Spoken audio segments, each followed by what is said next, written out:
بسم اللہ الرحمن الرحیم۔ السلام علیکم۔ ماڈل درسی کتاب اردو قومی نصاب 2022-2023 کے مطابق 9ویں جماعت ٹیسٹ ایڈیشن، کینٹب پبلشر، لاہور، پاکستان۔ سبق نمبر 3 سیرت نگاری، اسوائے حسنہ، حق گوئی، حاصلات تعلم، اسٹوڈنٹس لرننگ آؤٹ کم۔ اس سبق کو پڑھنے کے بعد طلبہ جو ہیں اس قابل ہو جائیں گے کہ وہ زبان شناسی، پڑھنا، بات چیت، لکھنا، یہ ہے حاصلات تعلم، اسٹوڈنٹس لرننگ آؤٹ کم۔ سیرت نگاری، سیرت کے لغوی معنی طریقہ، روش، سنت، عادت، خاصیت، نیکی، اخلاق اور سوانح عمری کے ہیں۔ اصطلاح میں مختلف انفرادی، سماجی، سیاسی اور عبادی عرصوں میں حضرت محمد صلی اللہ علیہ وآلہ واصحابہ وسلم کی زندگی کا طریقہ، آپ کی عادات، برتاؤ، اخلاق، غزوات اور جنگ کو کہا جاتا ہے۔ اس سبق کے مصنف ہیں سید سلیمان ندوی، نام ہے ان کا سید سلیمان ندوی، پیدائش 22 نومبر 1884 سن 1884، وفات ہے 22 نومبر 1953 سن 1953 میں انہوں نے وفات پائی۔ پیشہ ان کا جو ہے مورخ، تاریخ لکھنے والا، سوانح نگار، مصنف۔ تصانیف جو کتابیں انہوں نے لکھی ہیں: سیرت النبی، عرب و ہند کے تعلقات، عرب جہاز ران، حیات شبلی، رحمت عالم، نقوش سلیمان، حیات امام مالک۔ علامہ سید سلیمان ندوی موضع دسنا، ضلع پٹنہ میں پیدا ہوئے۔ ان کے والد ماجد کا نام ابو الحسن تھا۔ مولانا سید سلیمان ندوی نے ابتدائی تعلیم قصبہ پھلواری بھنگا میں حاصل کی۔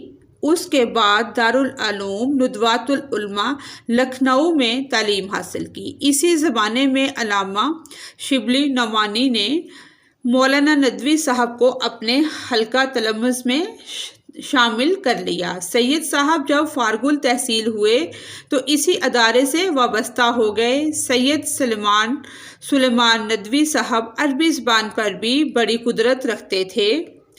سن 1941 میں جب علامہ شبلی نعمانی کا انتقال ہوا تو سید صاحب دکن کالج پونا میں لیکچرار تھے۔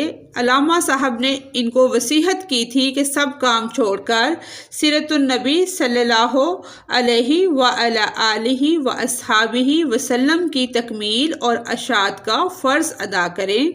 چنانچہ سید صاحب نے ملازمت ترک کر دی۔ انہوں نے ہر جانب سے منہ موڑ کر اپنے آپ کو اس مقصد کے لیے وقف کر دیا۔ بالآخر بڑی خوش اسلوبی سے انہوں نے اپنے استاد کی نامکمل کتاب کو پایۂ تکمیل تک پہنچایا۔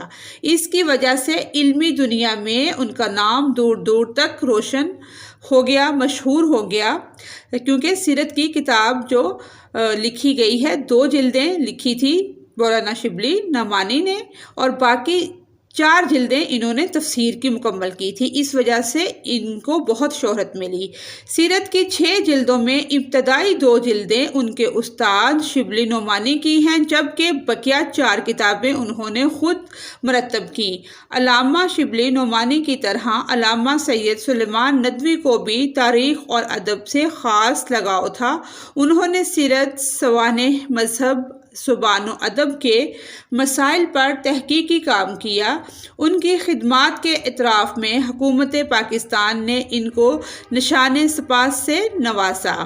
23 نومبر 1953 کو مولانا ندوی مجاہد اسلام، عالم ادیب، شاعر، علامہ شبلی نعمانی کے رفیق کار اور شاگرد مؤلف سیرت النبی نے دار فانی سے کوچ کیا اور مالک حقیقی سے جا ملے۔ مولانا کی آخری آرامگاہ اسلامیہ کالج کراچی کے عقب میں ایک احاطہ میں واقع ہے۔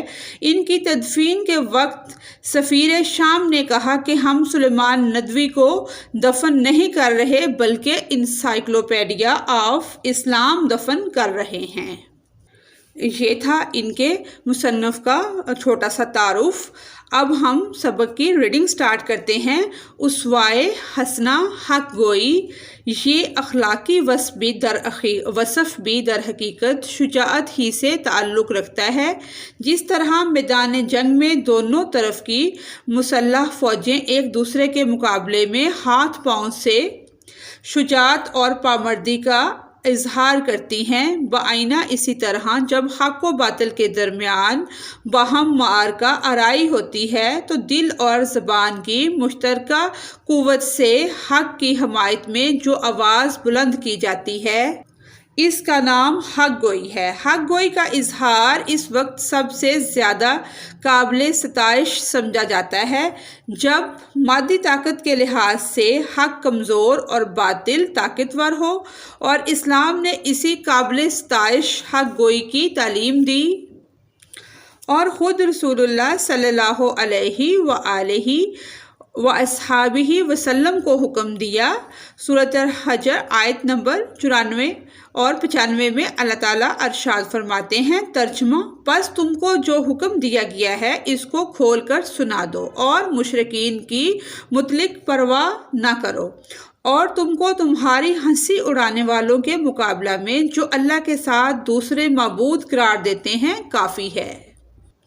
یعنی اب مخفی طور پر دعوت توحید کا زمانہ گزر گیا اور علانیہ اس کی دعوت دینے کا وقت آ گیا، اس لیے کھلم کھلا اللہ کے اس حکم کو بیان کرو اور مشرکین اس کی ہنسی اڑائیں تو ان کے تمسخر و استہزاء کی مطلق پرواہ نہ کرو، بلکہ ان کی قوت و طاقت کی بھی پرواہ نہ کرو۔ سب کے مقابلہ میں اللہ تعالیٰ بس ہے، یعنی کہ سب کے مقابلے میں اللہ تعالیٰ کافی ہے۔ اس آیت سے معلوم ہوا کہ انسان کو جو چیز حق گوئی سے باز رکھتی ہے وہ خوف ہے، جس کی مختلف قسمیں ہیں۔ ایک خوف تو لعنت ملامت کا ہے جس کو اس آیت میں بے اثر کیا گیا ہے، اور ایک دوسری آیت میں اس کو مسلمانوں کا ایک معیاری اخلاقی وصف قرار دیا گیا ہے۔ سورۃ المائدہ آیت نمبر 54 میں اللہ تعالیٰ فرماتے ہیں، ترجمہ: یہ لوگ کسی ملامت کرنے والے کی ملامت سے نہیں ڈریں گے، یعنی اہل ایمان حق کے اظہار میں لوگوں کے لعن و طعن کی پرواہ نہیں کرتے۔ لعنت ملامت کے ساتھ جان و مال اور بہت سی دوسری چیزوں کا خوف بھی انسان کو حق گوئی سے باز رکھتا ہے، لیکن اسلام نے حق گوئی کے مقابل میں ہر قسم کے خوف کو بے اثر کر دیا۔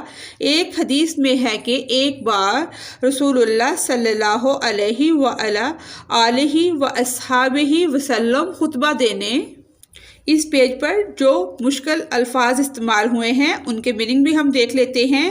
پامردی، طاقت، بہادری، حق گوئی، سچ بولنا، انصاف کی بات کہنا، مخفی، چھپا ہوا، پوشیدہ، تمسخر، مذاق اڑانا، استہزاء، تمسخر مذاق اڑانا، استہزاء ہنسی مذاق اڑانا، ملامت برا بھلا کہنا کے لیے کھڑے ہوئے اور فرمایا، کسی کی جب کوئی حق بات معلوم ہو تو اس کے کہنے سے چاہیے کہ انسان کا خوف مانے نہ ہو۔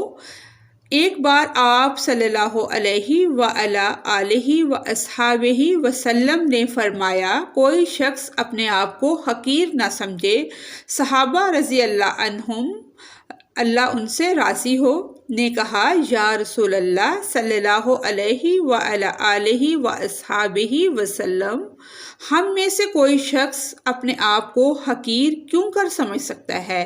فرمایا، اس طرح کہ اللہ کو اس کے بارے میں ایک بات کے کہنے کی ضرورت ہو اور وہ نہ کہے۔ ایسے شخص سے اللہ قیامت کے دن کہے گا کہ تم کو میرے متعلق فلاں فلاں بات کے کہنے سے کس چیز نے روکا؟ وہ کہے گا انسانوں کا خوف ارشاد ہوگا، تم کو سب سے زیادہ میرا خوف کرنا چاہیے تھا۔ انسانوں کے مختلف گروہوں میں سب سے زیادہ ہیبت ناک شخصیت ظلم پیشہ بادشاہوں کی ہوتی ہے، اس لیے ان کے سامنے حق گوئی کو آپ صلی اللہ علیہ وآلہ آلہ واصحابہ وسلم نے سب سے بڑا جہاد قرار دیا اور فرمایا بہترین جہاد ظالم بادشاہ کے سامنے انصاف کی بات کا کہنا ہے۔ دوسری روایت میں کلمہ حق کا لفظ استعمال ہوا ہے۔ اسلام میں امر بالمعروف اور نہی عن المنکر کے جو مدارج قرار دیے گئے ہیں، ان میں دوسرا درجہ اسی حق گوئی کا ہے۔ چنانچہ ایک بار مروان نے عید کے دن ممبر نکالا اور نماز سے پہلے خطبہ دینا شروع کیا۔ اس پر ایک شخص نے کہا کہ مروان، تم نے سنت کی مخالفت کی، آج تم نے ممبر نکالا، حالانکہ آج ممبر نہیں نکالا جاتا تھا۔ نماز سے پہلے خطبہ دیا، حالانکہ نماز سے پہلے خطبہ نہیں دیا جاتا تھا۔ اس پر حضرت ابو سعید خدری رضی اللہ عنہ نے فرمایا کہ اس نے اپنا فرض ادا کر دیا۔ رسول اللہ صلی اللہ علیہ وآلہ آلہ واصحابہ وسلم کا یہ ارشاد میں نے سنا ہے کہ تم میں جو شخص برائی دیکھے اور اس کو ہاتھ سے مٹانے کی طاقت رکھتا ہے تو ہاتھ سے مٹا دے، ورنہ زبان سے، اور اگر اس کی بھی طاقت نہ ہو تو دل سے، لیکن یہ ایمان کا سب سے کمزور درجہ ہے۔ صحابہ رضی اللہ عنہم، اللہ ان سے راضی ہوں، میں حضرت ابو ذر غفاری رضی اللہ عنہ کا مرتبہ حق گوئی میں بدرجہ کمال تھا۔ یہ وہی تھے جنہوں نے اسلام قبول کرنے کے بعد کفار قریش کے بھرے مجمع میں حرم میں جا کر توحید کا نعرہ بلند کیا اور اس وقت تک خاموش نہ ہوئے جب تک مار کھاتے کھاتے بے دم نہ ہو گئے، لیکن اس پر بھی ان کا نشہ نہیں اترا اور دوسرے دن پھر جا کر اعلان حق کیا اور مانے، منع کرنے والا، روکنے والا، حقیر، ادنا، معمولی، ہیبت ناک، ڈراؤنا، خوفناک، بے دم، جس میں زندگی کی کوئی قوت نہ بچی ہو، وہی سزا پائی۔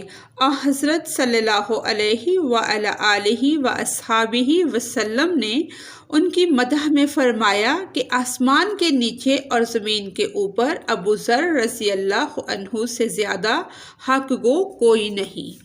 چنانچہ حضرت عثمان رضی اللہ عنہ کے زمانہ میں وہ جب شام میں تھے تو وہاں کے مسلمانوں میں سرمایہ داری کی جو غیر اسلامی شان پیدا ہو رہی تھی، اس پر انہوں نے بے محابہ داروگیر کی اور اس میں امیر معاویہ رضی اللہ عنہ کی پرواہ انہوں نے ذرا بھی نہیں کی۔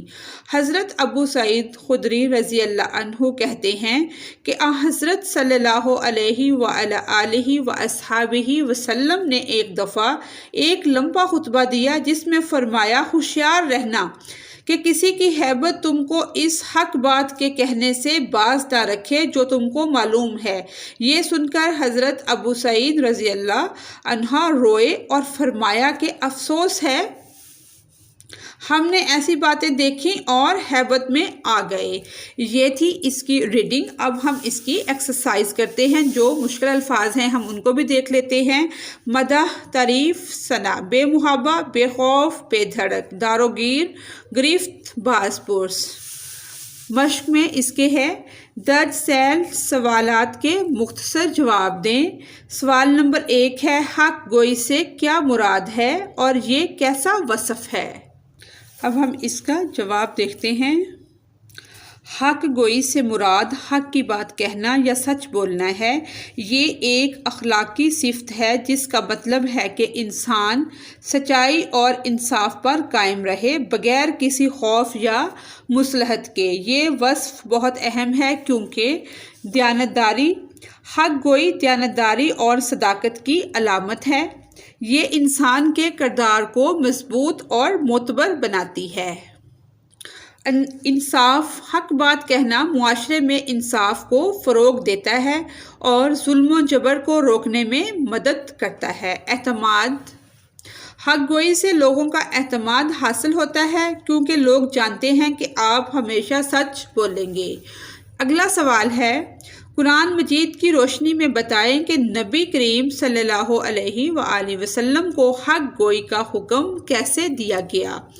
اس کا جواب ہے، اللہ تعالیٰ نے نبی کریم صلی اللہ علیہ وآلہ وسلم کو حق گوئی کا حکم دیتے ہوئے ارشاد فرمایا، بس تم کو جو حکم دیا گیا ہے اس کو کھول کر سنا دو اور مشرکین کی مطلق پرواہ نہ کرو، ہم تم کو تمہاری ہنسی اڑانے والوں کے مقابلہ میں جو اللہ کے ساتھ دوسرے معبود قرار دیتے ہیں کافی ہیں۔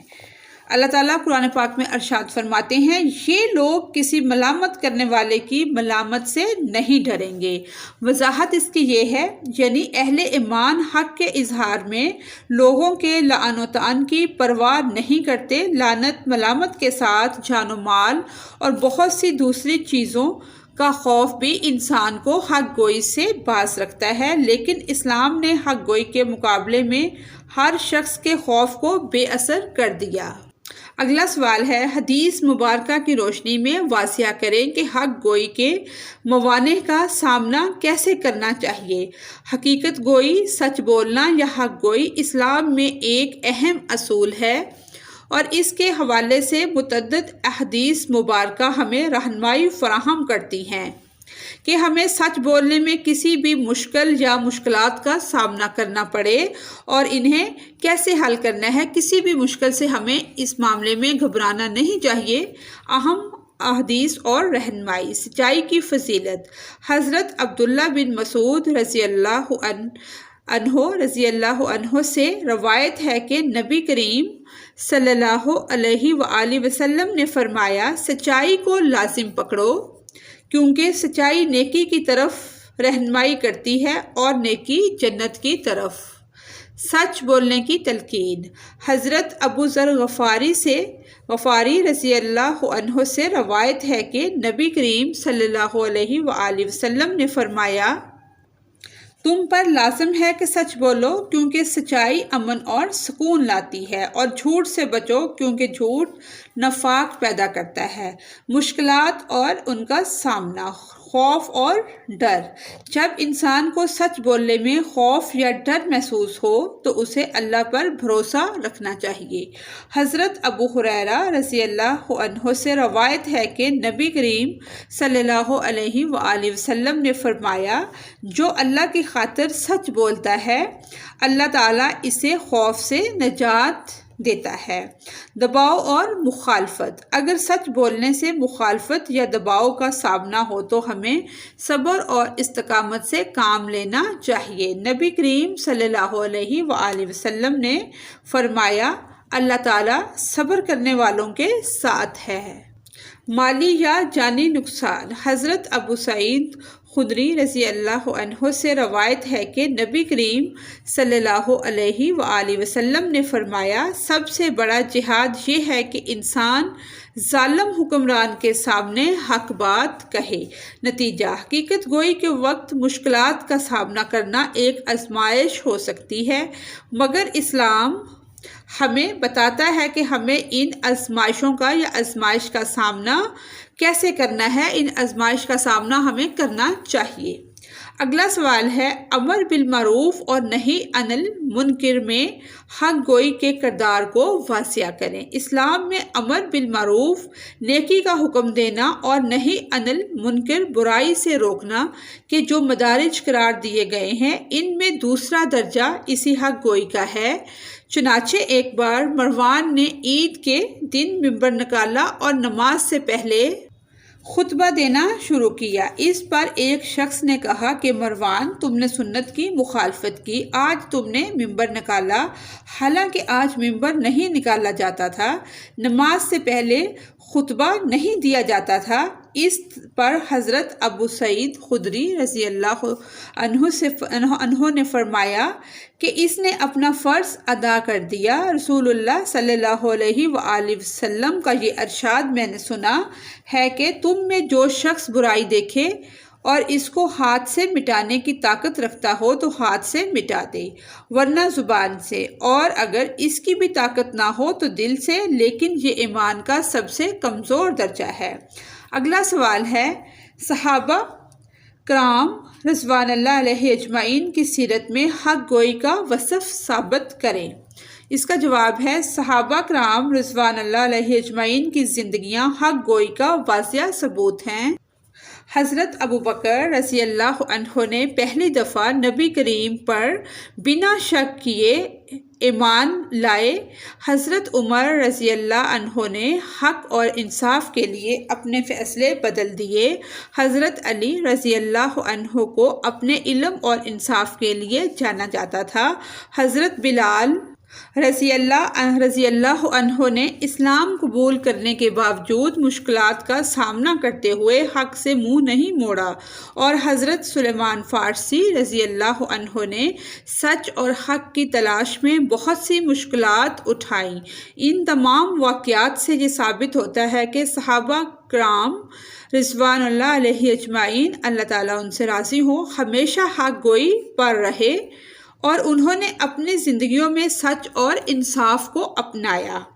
اگلا سوال ہے، سبق اسوائے حسنہ حق گوئی کا خلاصہ تحریر کریں۔ حق گوئی یعنی سچ بولنا ایک اہم اور اعلیٰ صفات میں سے ایک ہے یا صفت ہے جو انسانیت کو بلندیوں پر لے جاتی ہے۔ یہ صفات نہ صرف انسان کے اخلاق کو بہتر بناتی ہے بلکہ سمجھ اور فہم کو بھی مضبوط کرتی ہے۔ حق گوئی کی مثالیں ہمیں صحابہ کرام رضوان اللہ علیہ اجمعین کی زندگیوں میں دیکھنے کو ملتی ہیں۔ حق گوئی کو اپنانا اور اس پر قائم رہنا ہر مسلمان کا فرض ہے۔ اس سبق میں یہ پیغام دیا گیا ہے کہ سچائی پر چلنا مشکل ضرور ہے، مگر اس سے انسان کا مقام بڑھ جاتا ہے اور اللہ سبحانہ و تعالیٰ کا قرب حاصل ہوتا ہے۔ اگلا سوال ہے، بیانیہ و تفصیلی انداز سے تحریر اپناتے ہوئے سیرت النبی صلی اللہ علیہ وآلہ وسلم پر مضمون قلم بند کریں۔ اس کا جواب ہم نے لکھا ہے، سیرت النبی یعنی حضرت محمد صلی اللہ علیہ وعلی آلہ واصحابہ وسلم کی زندگی انسانیت کے لیے رہنما اور روشنی کا منبع مینار ہے۔ رسول اللہ کی زندگی کا ہر پہلو ہمیشہ سے مسلمانوں اور انسانیت کے لیے اخلاقی، روحانی اور سماجی تعلقات کا ذریعہ رہا ہے۔ ان کی زندگی کو سمجھنا اور اس پر عمل کرنا ہر مسلمان کا فرض ہے۔ نبوت سے پہلے حضرت محمد صلی اللہ علیہ وآلہ وسلم کی پیدائش 570 AD میں مکہ مکرمہ میں ہوئی۔ آپ صلی اللہ علیہ وآلہ وسلم کا تعلق بنی ہاشم خاندان کا نام ہے، بنو ہاشم خاندان سے تھا۔ آپ صلی اللہ علیہ وآلہ وسلم کے والد کا نام، والد محترم کا نام حضرت عبداللہ اور والدہ محترمہ کا نام حضرت بی بی آمنہ تھا۔ آپ صلی اللہ علیہ وآلہ وسلم نے بچپن میں اپنے والدین اور دادا کو کھو دیا، کیونکہ آپ صلی اللہ علیہ وآلہ وسلم کے والد آپ کی وفات سے پہلے ہی آپ صلی اللہ علیہ وسلم کے جو والد تھے وہ پہلے ہی وفات پا چکے تھے جب آپ صلی اللہ علیہ وسلم پیدا ہوئے، اور 6 سال کی عمر میں آپ کی والدہ کا انتقال بھی ہو گیا۔ اور آپ صلی اللہ علیہ وآلہ وسلم کی پرورش آپ کے چچا حضرت ابو طالب نے کی۔ حضرت محمد صلی اللہ علیہ وآلہ وسلم نے جوانی میں اپنی ایمانداری اور سچائی کی وجہ سے صادق اور امین کا لقب پایا، اور ایماندار کا مطلب ہے بہت زیادہ امین، امانت دار، اور صدیق کا مطلب ہے سچا، سچائی والا جس نے کبھی جھوٹ نہ بولا ہو۔ یہ دونوں لقب آپ کو جوانی میں ملے اور اس لقب سے آپ مشہور تھے۔ نبوت اور رسالت۔ 40 سال کی عمر میں آپ صلی اللہ علیہ وآلہ وسلم پر اللہ سبحانہ و تعالیٰ نے پہلی وحی نازل کی جو غار حرا میں نازل ہوئی۔ یہ وحی سورۃ العلق کی پہلی آیات تھی۔ یہاں سے نبوت کا سلسلہ شروع ہوا اور آپ صلی اللہ علیہ وآلہ وسلم نے اللہ سبحانہ و تعالیٰ کا پیغام لوگوں تک پہنچایا۔ پہلی دفعہ آپ صلی اللہ علیہ وآلہ وسلم نے اپنے قریبی لوگوں کو اسلام کی دعوت دی، جس میں حضرت خدیجہ رضی اللہ تعالی عنہا اور حضرت ابو بکر رضی اللہ تعالی عنہ، حضرت علی اور حضرت زید رضوان اللہ علیہ اجمعین شامل تھے۔ مکہ میں دعوت اسلام۔ مکہ میں اسلام کا پیغام پھیلانا آسان نہیں تھا۔ آپ صلی اللہ علیہ وآلہ وسلم اور صحابہ کرام رضوان اللہ علیہ اجمعین کو مشکلات اور مخالفت کا سامنا کرنا پڑا۔ مشرکوں نے ہر طرح سے آپ صلی اللہ علیہ وآلہ وسلم کو روکنے کی کوشش کی، لیکن آپ صلی اللہ علیہ وآلہ وسلم نے صبر اور عزم کے ساتھ اپنا مشن جاری رکھا۔ آپ صلی اللہ علیہ وآلہ وسلم کی تعلیمات اور اخلاق سے متاثر ہو کر بہت سے لوگ اسلام قبول کرنے لگے۔ ہجرت اور مدینہ کا دور۔ مدینہ میں آپ صلی اللہ علیہ وسلم کو بہت ساری کامیابی ملی۔ اس کے علاوہ جو ہم نے لکھا ہم اس کو بھی پڑھتے ہیں۔ مکہ میں مشرکوں کی مخالفت بڑھ گئی تو اللہ کے حکم سے آپ صلی اللہ علیہ وآلہ وسلم نے مدینہ ہجرت کی۔ مدینہ میں آپ صلی اللہ علیہ وآلہ وسلم نے مسلمانوں کے درمیان بھائی چارہ قائم کیا اور ایک اسلامی ریاست کی بنیاد رکھی۔ یہاں آپ صلی اللہ علیہ وآلہ وسلم نے مختلف غزوات میں شرکت کی اور اسلام کا دائرہ بڑھایا۔ آپ صلی اللہ علیہ وآلہ وسلم نے مدینہ میں مسلمانوں کو مختلف مواقع پر اخلاقی، سماجی اور روحانی تعلیمات دی۔ اخلاق اور حسن معاشرت۔ رسول اللہ صلی اللہ علیہ وآلہ وسلم کا اخلاق سب کے لیے مثال تھا۔ آپ صلی اللہ علیہ وآلہ وسلم نے فرمایا، تم میں سے بہترین وہ ہے جو اپنے اخلاق میں بہترین ہے۔ آپ صلی اللہ علیہ وآلہ وسلم نے غریبوں، یتیموں اور کمزوروں کے حقوق کا بھی خیال رکھا اور ہمیشہ ان کی مدد کی۔ وفات۔ حضرت محمد صلی اللہ علیہ وآلہ وسلم کا وصال 632 AD میں ہوا۔ آپ صلی اللہ علیہ وآلہ وسلم نے اپنی زندگی کے آخری لمحوں تک اسلام کا پیغام پہنچایا۔ آپ صلی اللہ علیہ وآلہ وسلم کی زندگی کا ہر پہلو ایک مثال اور رہنما ہے۔ آپ صلی اللہ علیہ وسلم کا جو دور تھا وہ ایک مثالی اور رہنمائی سے بھرا ہوا دور گزرا ہے، جو کہ آج تک ہمارے لیے اور قیامت تک آنے والے مسلمانوں کے لیے مشعل راہ ہے، جو آج بھی مسلمانوں کو راہ دکھاتا ہے۔ اگلا پوائنٹ ہے زبان شناسی۔ سوال اس میں یہ ہے، ذیل میں دیے گئے الفاظ کے 3 مترادفات لکھیں۔ وصف۔ پہلا لفظ ہے وصف، خصوصیات، خوبی، سیرت، خوبی کو کہا جاتا ہے۔ تمسخر، مذاق، حقیر، نیچا۔ معنی، منع کرنے والا، روکنے والا۔ مسلح، لیس، بھرا ہوا۔ مدح، تعریف، توصیف، حمد، داروگیر، گرفت، باز پرس، پکڑ، لعنت و ملامت۔ شجاعت، بہادری، ہمت، دلیری۔ اگلا سوال ہے کہ درج ذیل پر اعراب لگائیں۔ یہ اعراب ہیں جو کہ ہم نے لگا دیے ہیں۔ آگے ہے لفظ کی اقسام۔ لفظ کی 2 اقسام ہیں، کلمہ، محمل۔ کلمہ وہ لفظ جس کا مطلب سمجھ میں آ جائے، یعنی بامعنی لفظ ہو، کلمہ کہلاتا ہے، جیسے پانی، روٹی، کھانا اور جھوٹ وغیرہ۔ یہ ایسے الفاظ ہیں جن کا کوئی نہ کوئی مطلب ضرور ہے، لہٰذا یہ سب کلمہ ہیں۔ کلمہ کی اقسام۔ کلمہ کی 3 اقسام ہیں، اسم، فعل، حرف۔ اسم وہ کلمہ جو کسی شخص، چیز یا جگہ کا نام ہو، اسم کہلاتا ہے، جیسے علی، ایمن، سورج، لاہور، جہاز، جماعت، کتاب، بستہ وغیرہ۔ فعل وہ کلمہ جو کسی کام کا کرنا یا ہونا ظاہر کرے اور اس میں کوئی زمانہ بھی پایا جائے، فعل کہلاتا ہے، جیسے لکھے گا، چلتا ہے، چھا گیا، پہنچ گیا، گیا تھا وغیرہ۔ حرف وہ کلمہ یا لفظ جو اسم، نام ہو اور نہ فعل کا کام، بلکہ جو کسی چیز کا نام بھی نہ ہو اور کوئی فعل بھی نہ ہو، بلکہ اسما اور افعال کو آپس میں ملائے حرف کہلاتا ہے، مثلاً کا، کے، کی، کو، پر، تک، میں، سے، نے وغیرہ۔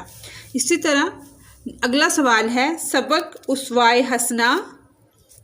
سے اسم فعل اور حروف کی مثالیں تلاش کر کے لکھیں۔ یہ بچوں کے کرنے کا کام ہے، یہ ان کو آپ ٹاسک دیں تاکہ وہ اس کو کریں، تلاش کریں۔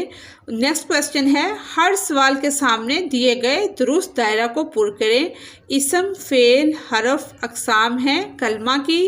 اردو قواعد کے لحاظ سے کلمہ کی کل اقسام ہیں 3۔ فعل وہ کلمہ ہے جس میں پہچان ہوتی ہے کسی کام کے ہونے یا کرنے کی۔ اسم کی مثالوں کا درست گروہ نہیں، کا، کی، کے۔ آگے ہے، وہ کلمہ جو اسم اور فعل کو ملائے کہلاتا ہے حرف۔ حرف کا درست گروہ تک میں سے۔ عملی منصوبہ جس کو ہم ایکٹیویٹی کہتے ہیں، اظہار حق کے دوران میں کسی ملامت کرنے والے کی ملامت کی پرواہ کرنے کا درس ہمیں سیرت النبی صلی اللہ علیہ وآلہ آلہ وآصحابہ وسلم سے ملتا ہے۔ نبی اکرم صلی اللہ علیہ وآلہ آلہ وآصحابہ وسلم کی اس صفت کو مضمون نویسی کے کم از کم 2 مختلف انداز تحریر، بیانیہ، مدلل، بحثی یا تفصیلی کے مطابق تحریر کریں۔ اساتذہ کرام طلبہ کے مضامین کو پڑھیں اور ان کو 2 کی جوڑیوں میں تقسیم کریں۔ جوڑی کا ہر طالب علم اپنے اس تحریر کو جماعت کے کمرہ میں تاثرات اور جذبات کا خیال رکھتے ہوئے پیش کرے اور دوسرا طالب علم اس کو بے غور سن کر ساتھ ساتھ اس تحریر کردہ مضمون پر اپنا تبصرہ پیش کرے، جس میں ان مضامین کے انداز تحریر میں فرق، مرکزی خیال یا اہم نکات یا موضوعات کو بیان کرے۔ یہ ٹیچر ٹاسک دے گی بچوں کو کہ وہ اپنا اپنا مضمون لکھ کر لائیں اور کلاس میں اس کو بیان کریں، پھر اس پر تبصرہ کیا جائے۔ اسی کے ساتھ ہی ہماری آج کی ویڈیو کمپلیٹ ہوتی ہے۔ اگر آپ کو میرے ویڈیو سے کوئی رہنمائی مل رہی ہے تو میری ویڈیو کو لائک اور میرے چینل کو سبسکرائب کریں۔ Thanks for watching us.